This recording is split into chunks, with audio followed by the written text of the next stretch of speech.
I wanted to get into the wellness business to kind of fulfill my mission on helping people, right? Especially with the things I was seeing at the fire department. So with $500, I told myself, I says, I'm going to have to create what's called a minimum viable product, right? Something that exists, but doesn't cost me a lot of money. And that's what I did. So what I ended up doing, I went and I found this chiropractor that had this beautiful wellness center. Hey, everyone. Welcome to the latest podcast episode. This is your host, Terry Knight, and I have the man of the day, the hour, the week, the year. He's big in my eyes. We're both in South Florida. He has the biggest growing franchise health wellness company in the country in my eyes. I knew when he was growing it, the shit just exploded. And I had the one and only Sam Tejada. So thanks for coming on, man. Appreciate you. It's a pleasure, man. I'm energetic, ready to go. You know how it is with Liquivida. So you got to have that energy, and that's what we're bringing here today on the show. Yeah, you bring it just for your presence, man. So I appreciate you, brother. Thank you so much. But first and foremost, man, for people who don't know who Sam Tejada is, let's start there and we'll keep going. Yeah, man, Sam Tejada. I'm still the young 5-year-old child, how people used to call me Sammy back in the day, right? I'm just living a bigger dream with a lot of responsibilities at this point. My goal and my passion and my mission is to be able to help as many people in the most important time of need. And, what I ended up doing, as you can see here in the background, I have my fire department bunker gear. After I retired, they gave me that. I did about 12 years. I did 12 years out on the road, saving lives. And truly, right out of high school, I knew that I wanted that most rewarding job, which was being that quote unquote hero, right? A firefighter paramedic here in South Florida. And, fast forward, it really wasn't. Unfortunately, it wasn't the most rewarding job. About 10% of those 911 calls were the ones that you see in the movies, right? Taking somebody out of a fire, extricating them out of a car. 90% of the calls was me basically participating in our failing medical system, where it got to a point where it was so frustrating, where I just kept on telling myself, there's got to be more. God is not going to use me in this way, where I'm going to be continuously putting people through this broken medical system. I got to make sure I'm addressing the true issue with healthcare here in the United States. So that's where I decided to start Liquivida, which you're familiar with, where we take more of that proactive, preventative approach instead of that sick care system that we live in.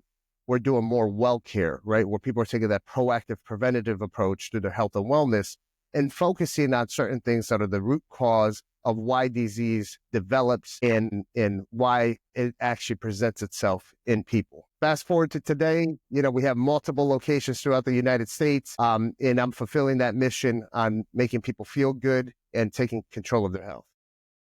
Hands down, you are, man. One store at a time. Definitely killing it.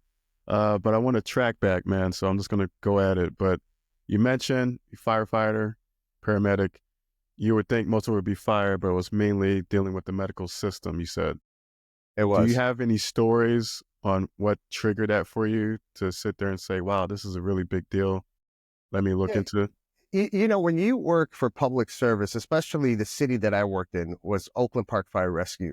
It's a 9-mile squared city, but it's in a very highly populated area where the whole city's surrounded by the city of Fort Lauderdale. Right. So we got warehouses, we got the busiest parts of the interstate.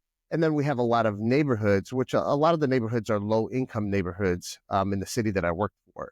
So mind you, I worked for the city for 12 years. So when you're stationed in those geographical locations for 12 years, you get to know people very well, right? You go to the grocery store, people know you. Hey, there goes Fireman Sam. The kids know you because you're going to the city events, at the parks, at the plays, the different political events.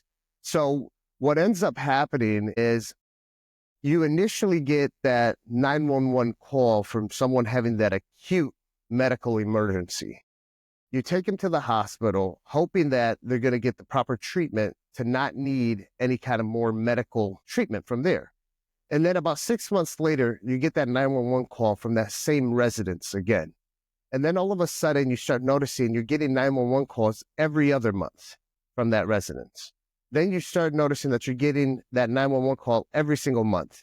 And we're taking them to the hospital, right? Every single time we take them to the ER to where the quote unquote, the smart people, the doctors, where they're at. So all of a sudden you're going every single month to then every other week, to then then every week, to then every other day, to then almost every day you're transferring. So you start thinking to yourself, it's like, something's wrong, right? Something's wrong here because I'm taking them to the hospital to get better, but all I see year after year is this person trickling down the drain. And the thing is, with my skill set and my knowledge being in the health and wellness industry, I know what the issue is, right? Lifestyle is not being addressed. The root cause is not being addressed. What we're doing is what's called Band-Aid medicine. We're just putting a Band-Aid on it. We're not actually correcting the issue.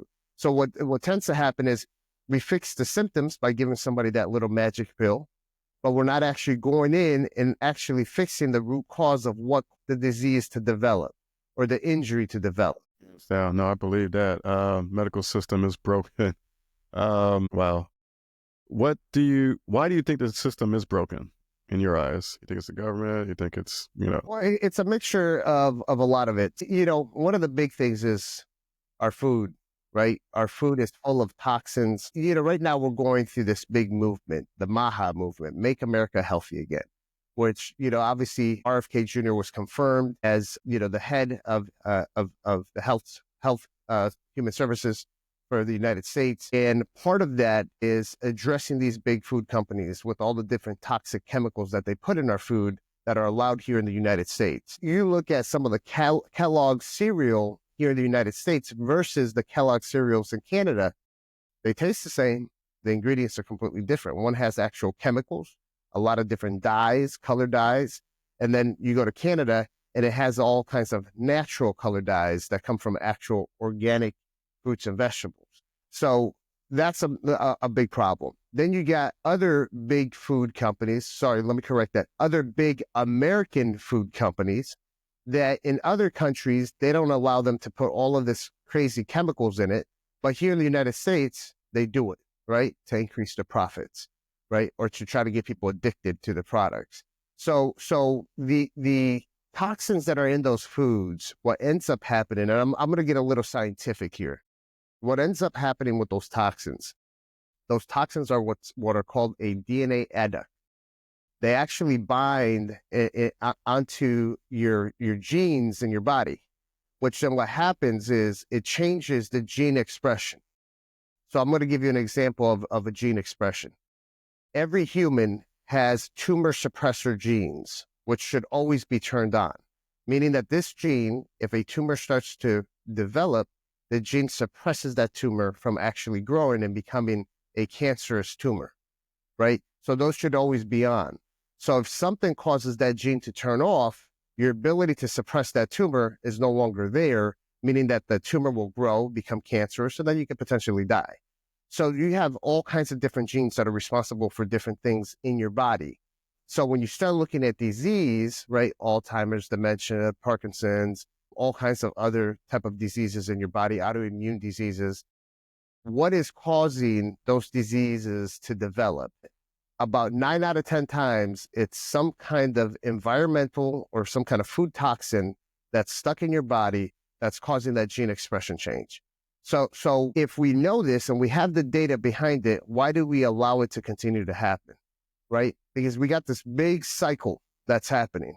We get people sick with the food, then we try to make them feel better with more pharmaceuticals and medications, and then just keep on feeding them food, getting them sick, giving them medications.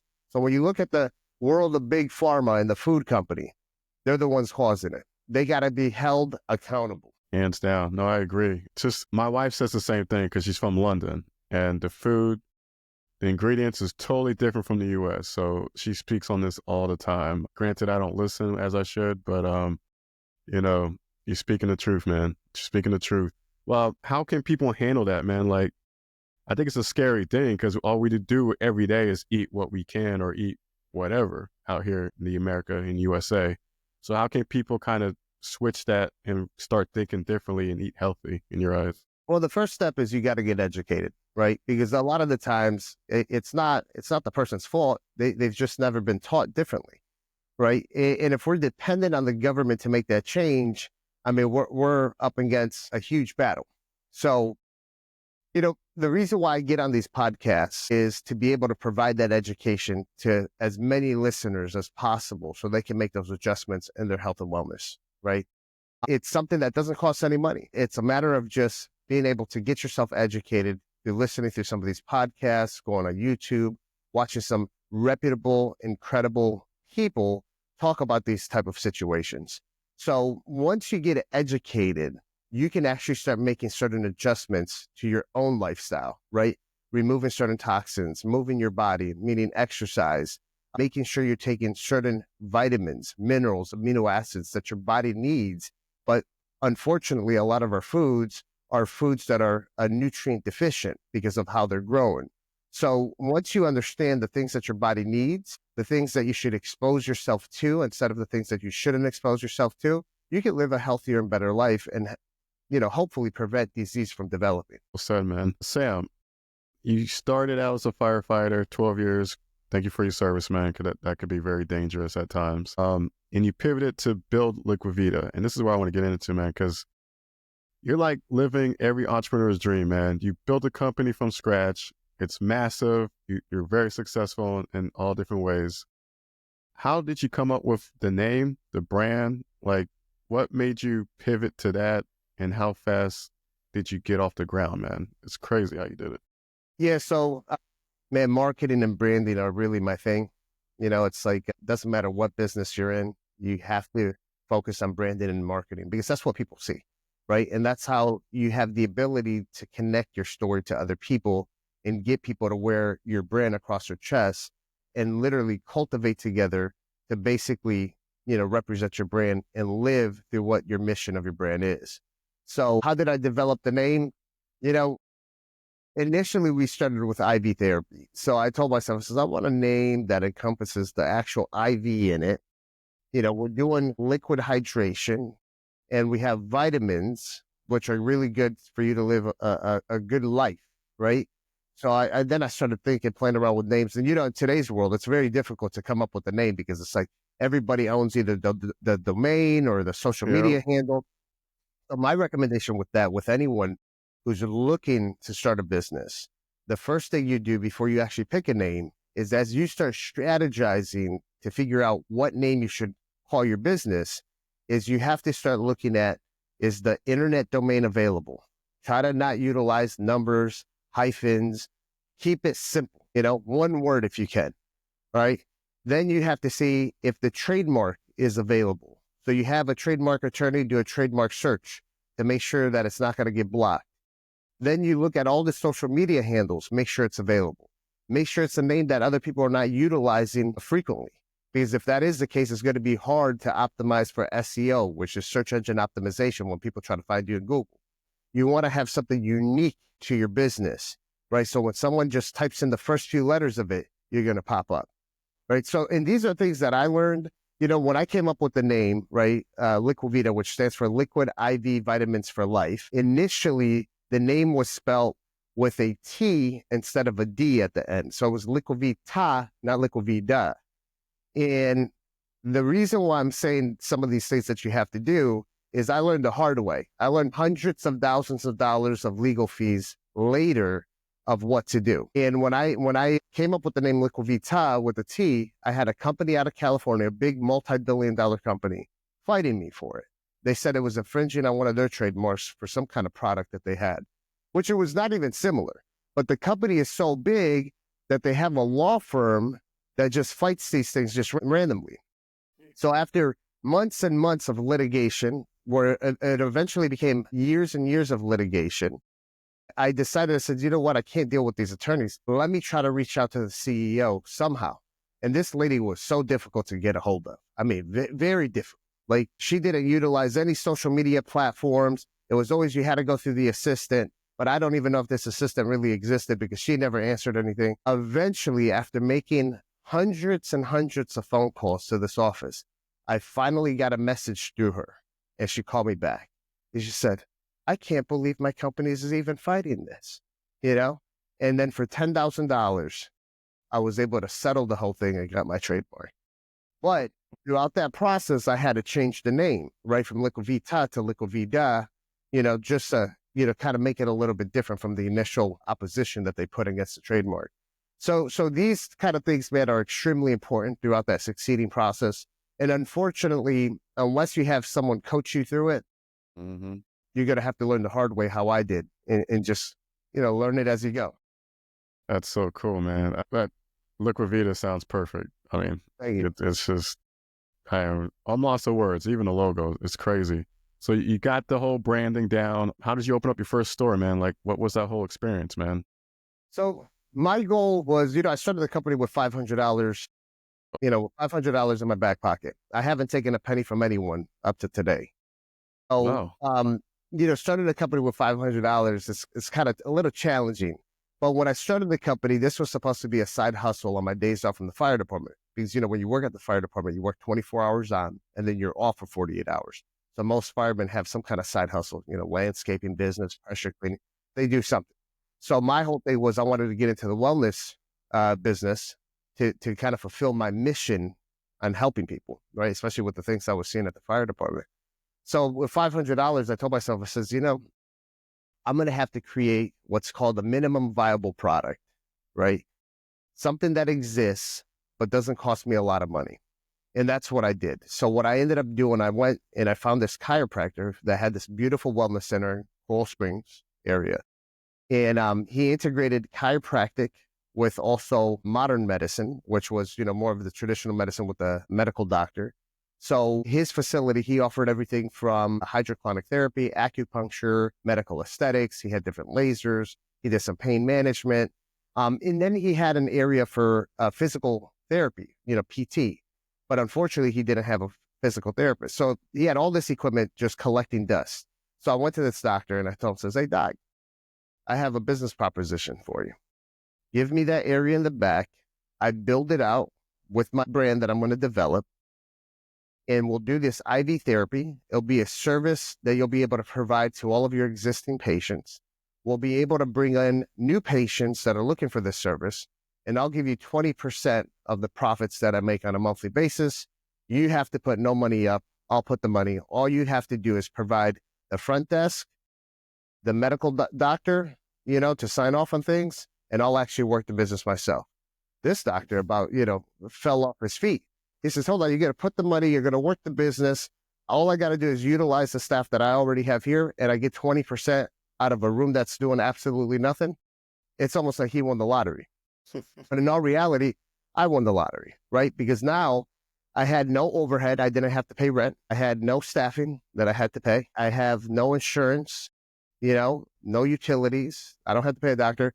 So all of the money I was going to put into the business was specifically to generate revenue, right? To put into marketing. So that was the minimum viable product. That allowed me to actually further develop the brand, take the few dollars I had, put it into developing the brand, and then scaling the business from there and utilizing those profits to continue to grow the business. Holy crap, man. That's a cool story. $500, got a room, started hustling that way. Well, how much were you making for that first year? If you can give those How numbers much was out. I making? Well, at the fire department, I was probably making around like 70 or 80,000 a year, right? So about 70 to 80,000 a year in the fire department, which, obviously that went to paying bills and, my car payment and all that other stuff. And then all of a sudden from after that first year doing the Liquivida business, I had six figures coming in just from the Liquivida business, which, obviously I had no overhead. Remember that. Yeah. So it was pretty good. It was a significant amount of money to put back into the business to further develop the company. Gotcha. And I think that's important for you to say that too, because you took the money you made profit and reinvested it into your company. So that first year, man, like what was the next step? You had a room, you were making six figures. Liquivida was, growing from there. What was the next thing? Did you decide, hey, I'm going to get my own place? Like what was your next move? Well, you remember this was a side hustle. So I was just trying to make some extra cash on my days off from the fire department. But at the point in time that I started seeing some of the clients, some of our patients drive an hour and a half to come get these IV drips, that's where I said, hold on one second.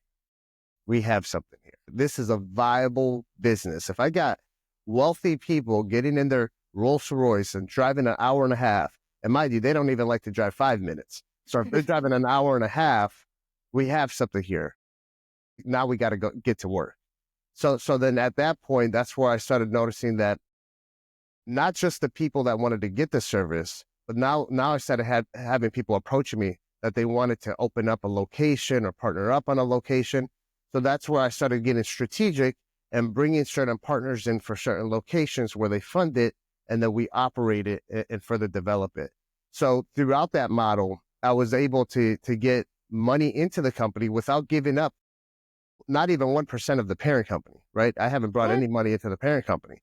So I was able to bring in money to the actual individual locations that would consistently help me develop the brand, right? Even if it was territory specific, it was still helping develop the brand. And that's from there, just started growing.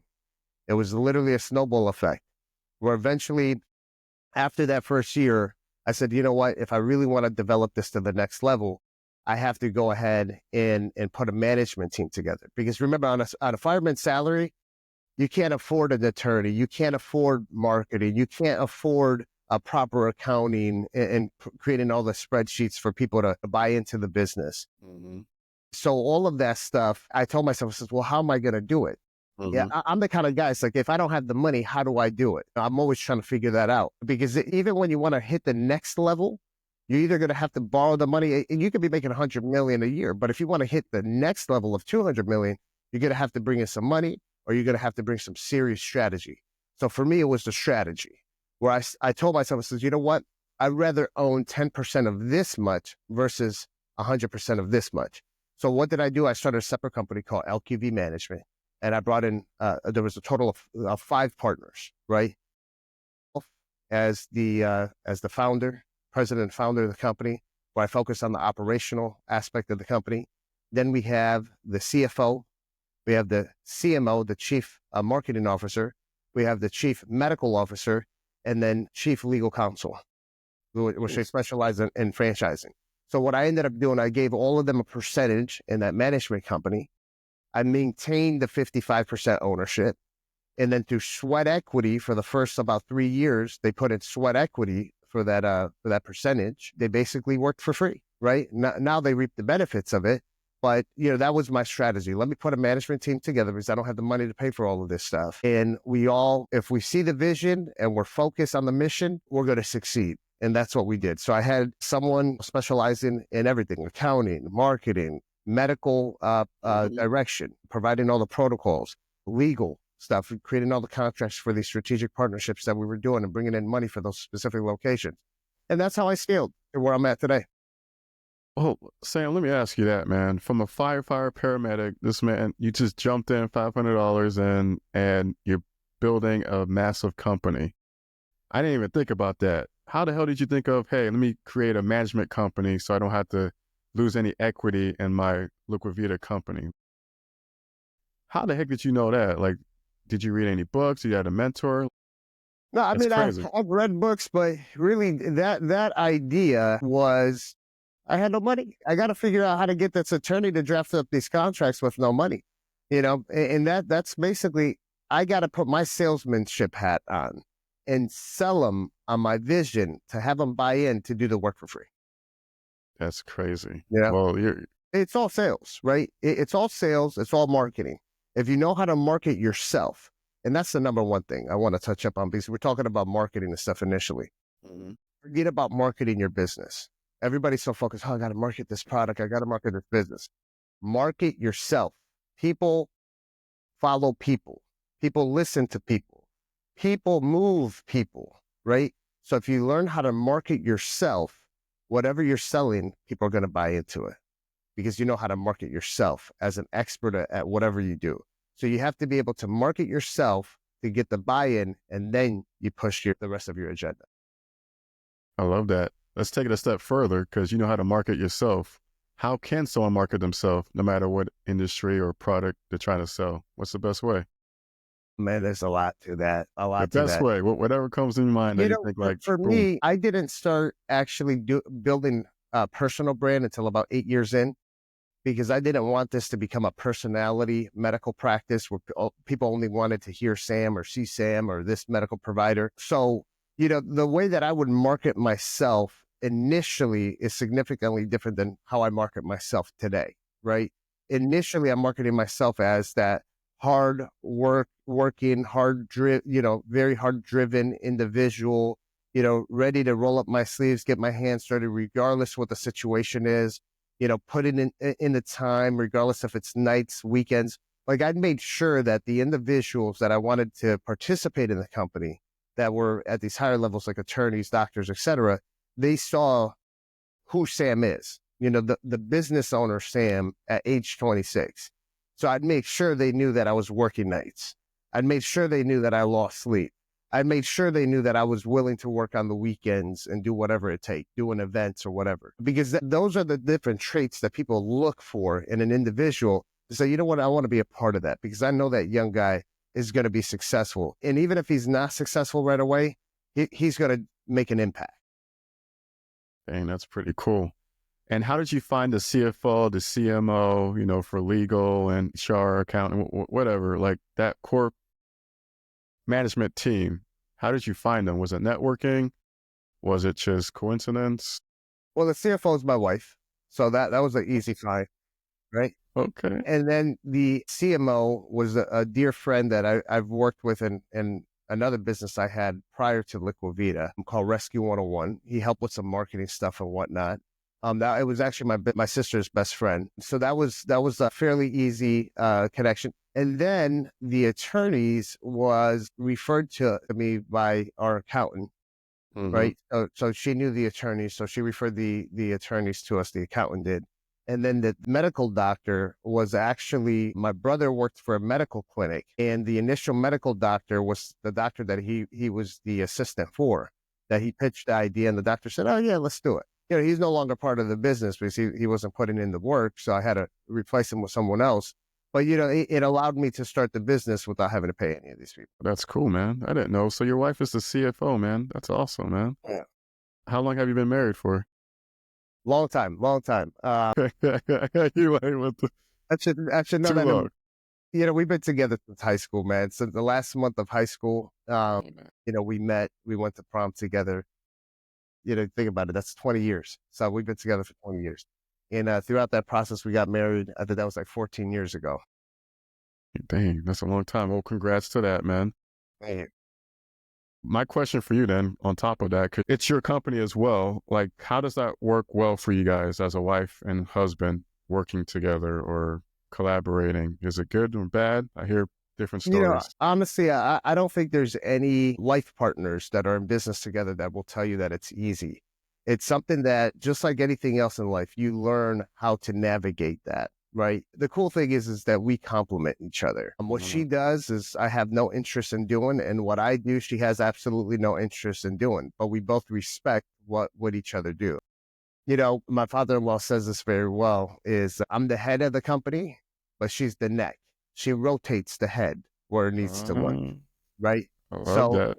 And being behind the scenes, looking at the financials, looking at everything that's happening, that is the neck, right? That's where she says, hey, we got to stop spending money here. You need to do this. You need to do that. And then I execute. So it works. You have your ups and downs, arguments and this and that. Sometimes we have to figure out how to disconnect where we're not having conversations about the business. We can have regular conversations, but overall, it's been fruitful and successful. That's pretty cool, man. Well, congrats to that. That's always cool to work with your partner and so forth, man. Sam, look, Liquivida is so big, man.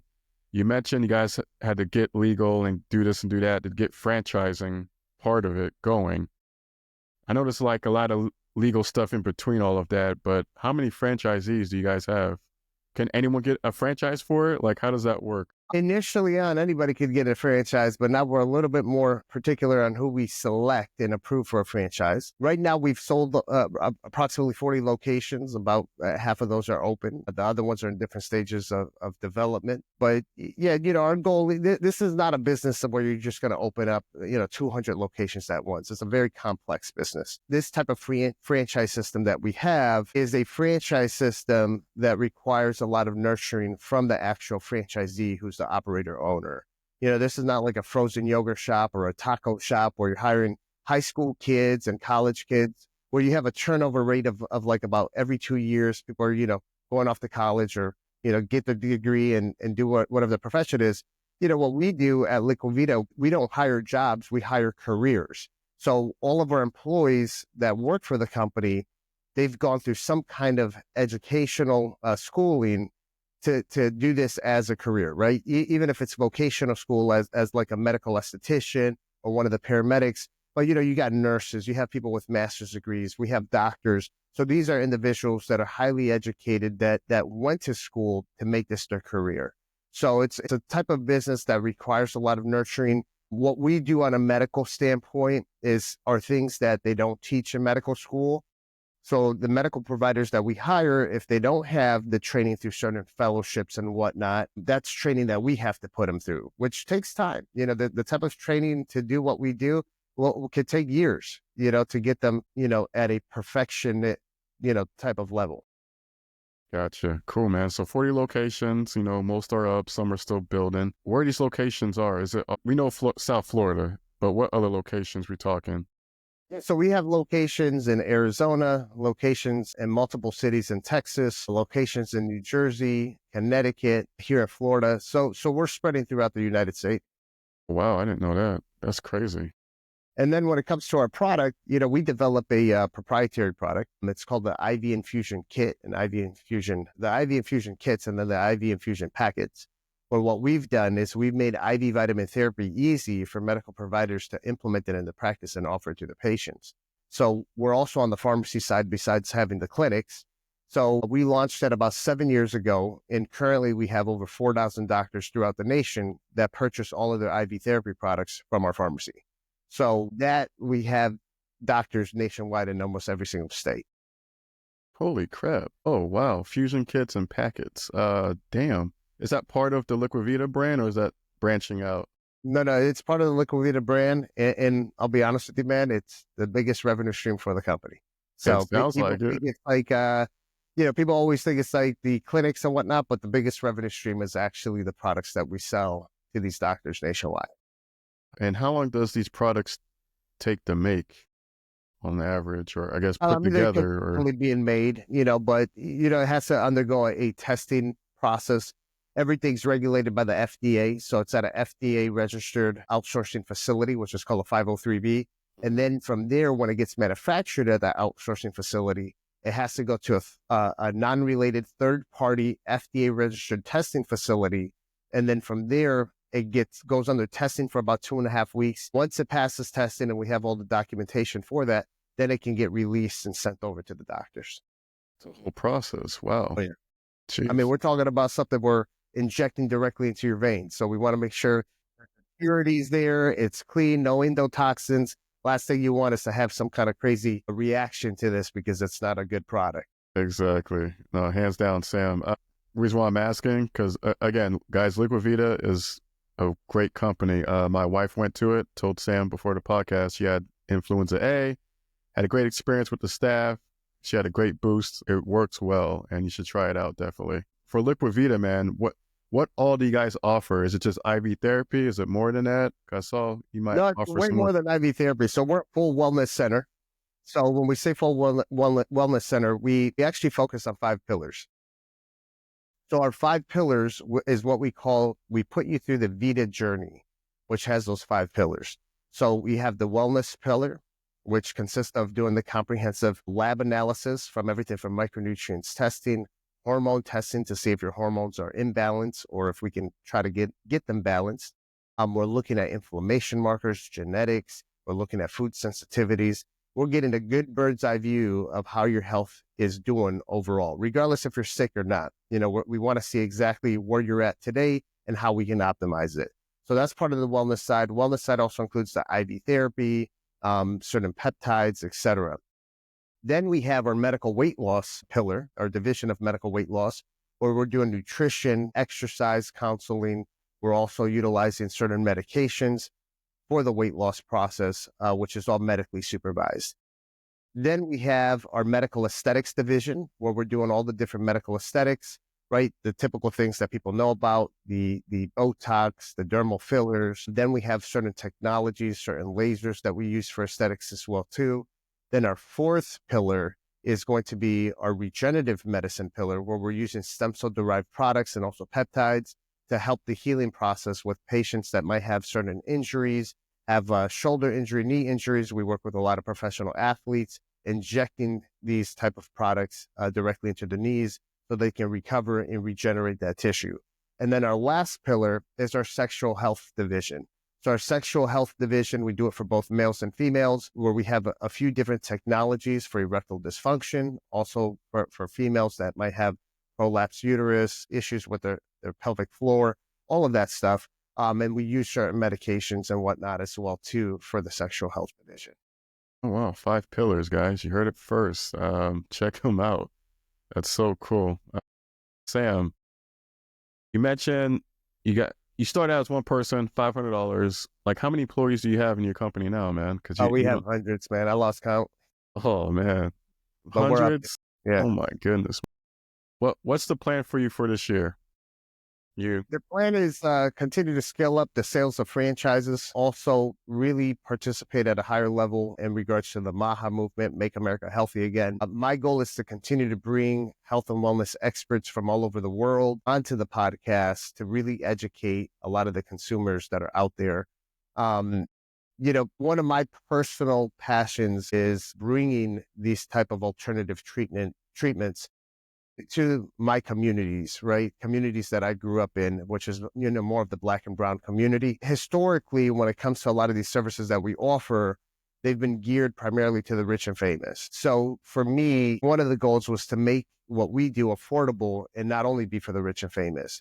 But, I think it's important for people in the culture to start taking care of their health. So one of the things, I have one of my partners who's very knees deep into the world of entertainment. So we have a lot of people, big name people in the world of entertainment that are coming by. They're posting, they're talking about us. We just had Noriega at the Fort Lauderdale Liquivida. He has it on his page. He posted about it. So, we're helping him with this wellness journey that he's doing right now as well. Oh, that's amazing, man. So cool. So Sam, I mean, you got that for the rest of the year. You mentioned you're married. You guys don't have any kids, do you? No kids yet. No kids yet. So I have a kid, 2-year-old Blake, love him. But you're so successful, man. I want to pick your brain on this too, and any amazing guest that I have. But look, man, when you have kids, what do you want to teach them, man, that you want to instill so they can go on and pass on to their kids and implement in their life? Because you're so massively successful, man. I think the most important part is, number one, they need to be a listener. Mm-hmm. All right. Do less talking, more listening. Right. When you talk, ask questions. Number two, discipline. Discipline is extremely important. And I thank my father for that. And my father always had us signed up in sports, doing martial arts. My dad, till today, he's big in martial arts. So discipline was extremely important. I'm the youngest out of 4 kids. When my parents would take us out, in public or take us out to one of their friends' house, we weren't those kids that were jumping on the couch and, making noise and screaming. That was unacceptable. That chancleta would come out if that happened. We knew it. So that did not happen. We were very well-behaved kids. And that's because we had that discipline programmed in us. And I think that actually feeds to a lot of the success I've had today, is making sure that I can be disciplined, follow a routine, follow a schedule. My parents were very big into routines. Wake up in the morning, go brush your teeth, go do this, go do that. This is what we do. Saturdays, morning chores, non-negotiable. There's no sleeping in, none of that. And, I grew up in a way that, up north, we had a decent sized yard, and we didn't even have a regular lawnmower. We had a push mower, right? Without a motor in it. Let's go, yep.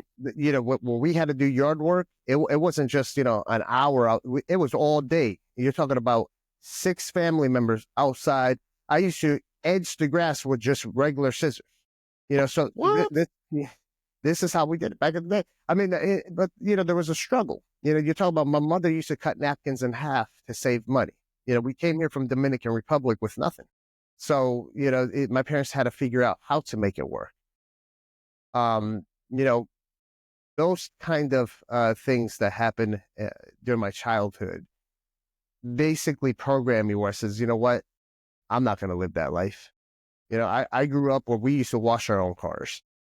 I got to a point where I says, no, I'm going to make enough money so I never have to wash a car again. I used to cut my own grass. I told myself, no, I'm going to make enough money that I never have to do landscaping ever again. Because the thing is, I could do it and I would do it very, very well, but I'm not passionate about it. I hate it. I don't want to be outside in the sun. So what do I have to do? I have to work hard, make enough money so I can pay the next guy to do it. Hands down, man. I love it. And it sounds like from your parents, man, and your mom, you got disciplined early, hardworking, and that translated into your life as a firefighter, paramedic, freaking now a massive, huge company, Liquivida, and just more to come, man. It just shows that it all started from the beginning. Yeah. So, one thing I'll add to that too, that, my parents, they were very big on making sure that we were never exposed to any vices, right? My parents didn't smoke. They didn't drink. When my father did drink was, family gatherings, have a few beers. My mom, till this day, she doesn't drink. So, my parents were never the parents that were just sitting out on the balcony on a rocking chair, smoking a cigarette, drinking whiskey, talking some obnoxious kind of craziness, because they're drunk. My parents, we never saw that. My parents, if they argued, they try to keep it away from us. So we saw how people should live, a fruitful life between myself and my two brothers and my sister. I love it.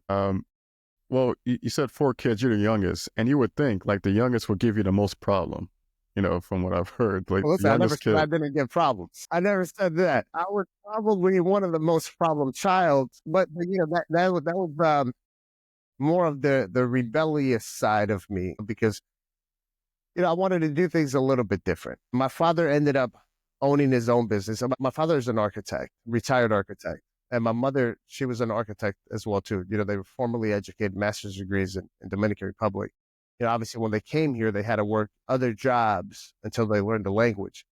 But my father had an architectural firm. And one thing that I've noticed with people that come from another country is that they don't trust anybody because they feel like everybody's out to get them, right? Because you don't speak the language, just that. And I get it. I lived it, right? So my father had many opportunities, but he was the guy who owned 100% of this much because he didn't let anybody into his bubble. And I told myself, I says, I'm not going to make that mistake.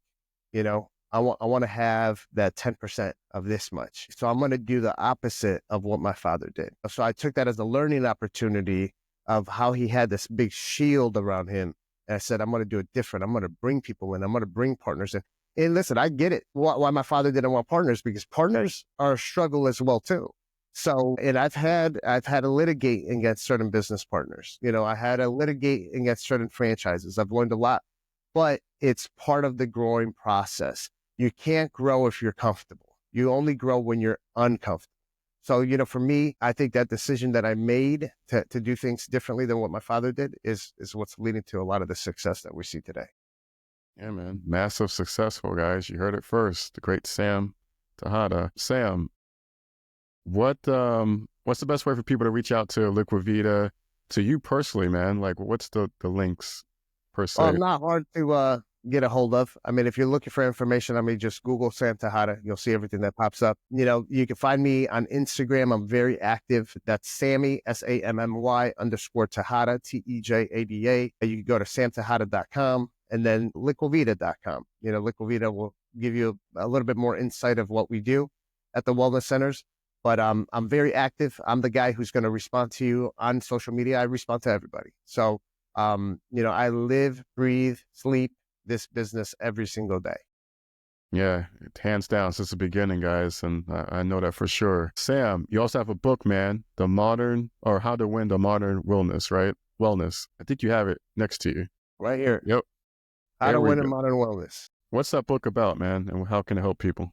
So, about 7 to 8 years in, I hired a publicist, right? And if you see all of these different faces on the book, these faces, these are all my competitors. These are people in the industry. Wow. So when I first got into the industry was a very cutthroat mentality where it's just like, screw the competition, right? And nobody wanted to work together. None of that. But this is the part I had the issue with, is that we were all out there chanting, we want to change the course of medicine. We want people to take that proactive approach to their health and wellness.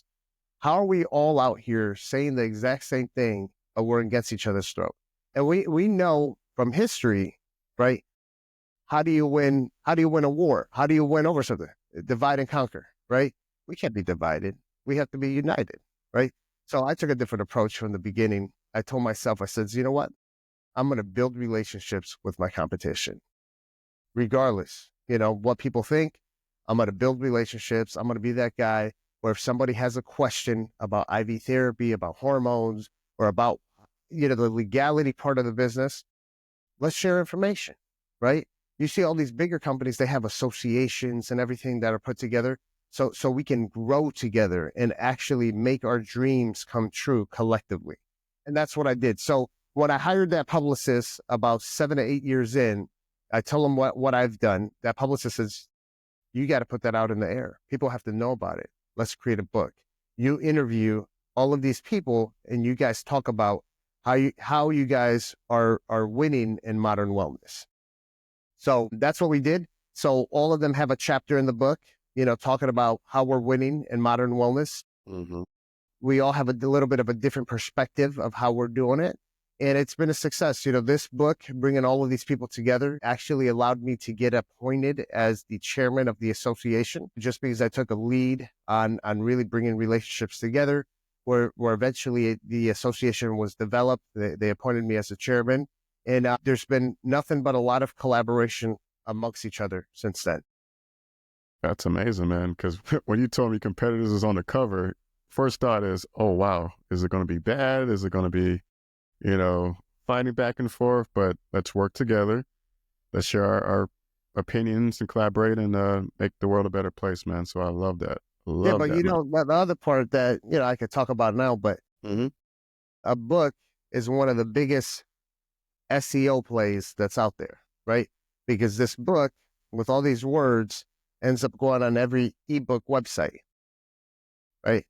So yeah, a book goes on every ebook website. Yeah. So what happens at that point? Number one, search engines classify you and look at you differently when you're an author. When you're a published author, all of a sudden you're up here. The reason why I'm on the news every single week is the biggest anchor for that is being an author. That's the first question they ask. Oh, has he written a book? They look at you as an expert when you write a book, right? I'm on my third book now. I just finished the third one we just started. So the SEO play is the interesting part about it. And I didn't know this until after I wrote the book, because I started seeing myself pop up when people were searching my competition, right? But all of a sudden, Sam Tejada pops up whenever they search a competition because of the book.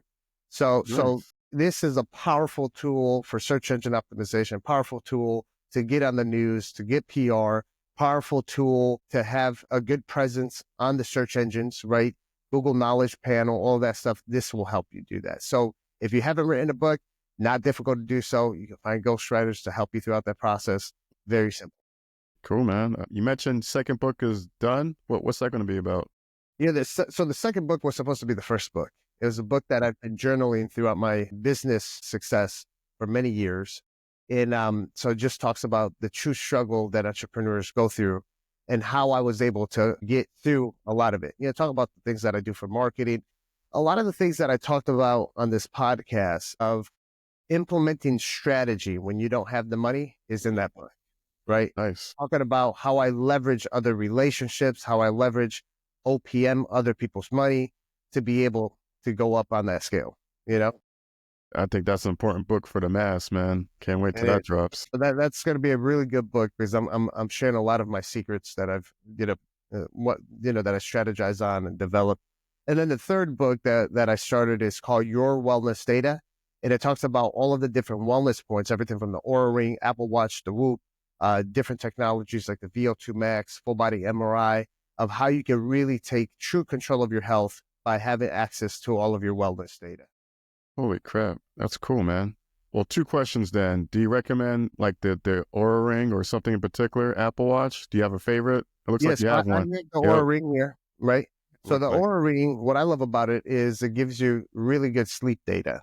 And, sleep is when you recover. When you recover, your mitochondrial cells have the ability to produce more ATP, which is the energy production of your body. And when you sleep, it helps upregulate your hormones. So sleeping is extremely important. So my recommendation is getting the Oura Ring. If you're doing a lot of working out and you want to track that, the Oura Ring can do it, but maybe the Whoop will be better or the Apple Watch for that. Cool, man. Cool. And when can we expect the second book, man? Is it this year or next year? It'll be next year.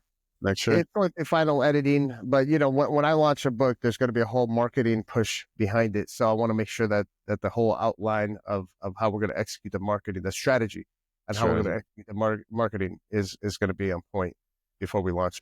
Gotcha. Sam, man, look, you're so successful. I think you can even help out like entrepreneurs that want to build brands and scale their businesses. Have you ever thought about coaching folks like that I do. have I actually potential coach a or, lot of people in the industry. try to make it like you? Yeah. I coach a lot of people in the industry for sure. Oh, okay. So, ongoing. Okay, cool. I was about to say, man, you got to help people out, man. You can do it. You can do it. Yeah, we have some master classes that we're doing. We do an event every year that I partnered up with a few other CEOs in the industry. It's called the Vibe Conference, which stands for the Vitamin Infusion Business Expo, where we have a lot of classes and stuff that we're doing there. Yeah. Are you still there? I think I lost you. See if it comes back here. Yeah, it looks like we lost Sam. That sucks. Hey, Sam. All right. No, we lost internet. Yeah. So I over there? had to pull out the hotspot to reconnect. Damn, no worries. We're just about done anyway. Almost there. Let me resume. Cool. Cool thing about Riverside, I can pause it and then it'll continue. That's cool. That's pretty cool. That was actually the first time doing a virtual and having a... Yeah, it happens. Happens all the time. 1 second. Yeah, no problem. All right, cool. What were we talking about? It was about your books. You said it'll come out next year, the second book. Right.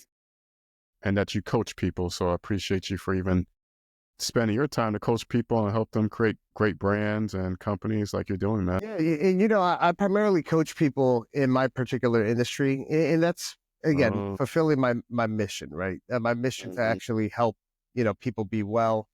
Part of this whole making America healthy again. So the more people that I can coach on being able for them to be the coaches out there, it's going to allow me many more touch points of getting more people better. Gotcha. Okay, cool, man. Cool. And for people that want to reach out and buy your book, man, you said it's on everywhere, on every platform? I'm talking Amazon, I'm assuming. Yeah, the book is on Amazon. Online. There's the Audible version too, if people want to just plug in while they're doing cardio or something. So that's available on Amazon. Cool, guys. I'll have the links below. Make sure you check out Sam's book. And Sam, man, to end the episode, man, I just want to ask you this last question that I like to ask every guest. And it's, what keeps you going every day when you want to give up, man? What keeps me going is I'm a Christian. I have my faith is there. So God keeps me going. I know that I have a purpose on this earth, and I'm doing this for the Lord and making sure that I fulfill that purpose, for the Lord. So for me, there's no stopping. The only person who can stop me is Him, and that's it. That's what keeps me going. Awesome, man. I love it. We're Christians as well. Off subject, do you happen to have like a favorite verse that sticks by you or something in the Bible? I don't have a favorite verse. Okay. I do pull different verses out related to like health and wellness because I try to tie it in, and talk about how the Bible actually will teach you how to be healthy, right? The Bible will tell you your body is the temple of God, right? And you have to treat it as so. The Bible will actually talk about pharmakia and sorcery, right? And what that could do if you're taking drugs and vices and how that opens up, the certain floodgates of things that you don't want. It'll even tell you the healthiest bread that's out on the market, which is a sprouted bread, Ezekiel bread, right? The recipes right in the Bible. So there's a lot of different things out of the Bible that will actually teach you how to live a more healthy, fruitful mindfulness as well. I love it, guys. You heard it first. The great Sam Tejada. Thank you so much, man, for coming on. Appreciate your time. Again, check out his book. I have the links below. Liquivida website below as well. Check him out. Get your health and wellness check, guys. They're the company to go to.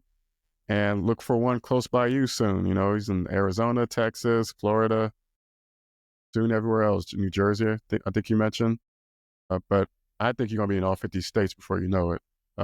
Granted, you're taking a slow process for it, which I get it, but you're going to be everywhere, man. So I appreciate your time. Thank you, Terry. It was a pleasure, man. Thank you.